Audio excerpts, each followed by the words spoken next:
तो इस वीडियो में पूरी कौम को नहीं बल्कि उस वाक़ये में मुलव्विस जो भी लोग थे उन्हीं को क्रिटिसाइज़ किया जाएगा। अगर इसके बावजूद भी आपको कोई बात बुरी लगती है तो लिहाजा वहीं से वीडियो छोड़कर शार्ट हो जाओ।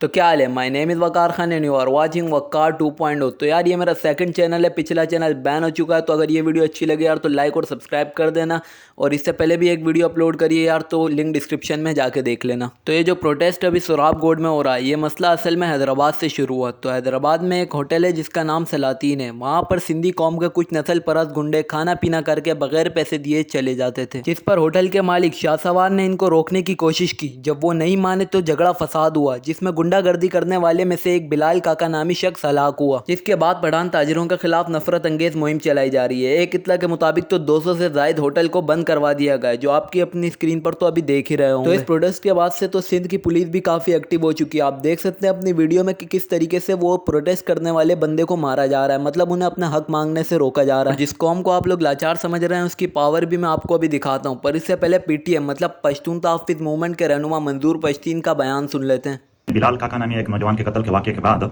सिंध के मुख्तलिफ इलाकों में पश्तूनों के खिलाफ तशद्दुद की एक फिजा कायम की गई और काफ़ी सारे कारोबारी मराकज़ और दीगर नुकसानात शुरू है।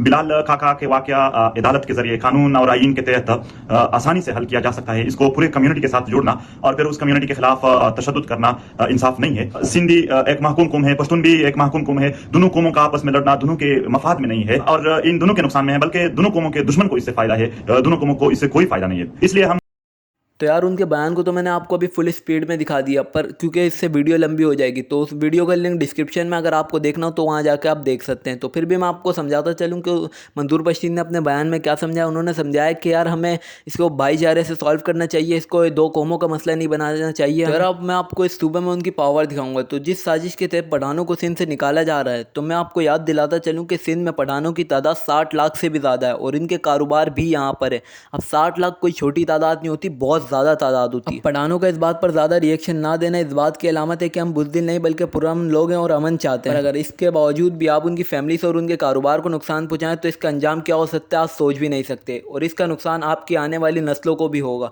तो लिहाजा जंग फसाद को छोड़ दिया जाए और पुरअमन रहें और रहें। यार इससे पहले हमने वीडियो अपलोड करी थी, अब इसके आने वाली वीडियो में हम उसके सेकंड पार्ट में मिलेंगे यार। तो वीडियो को यहीं पे लगाते हैं फुल स्टॉप। अल्लाह हाफिज़।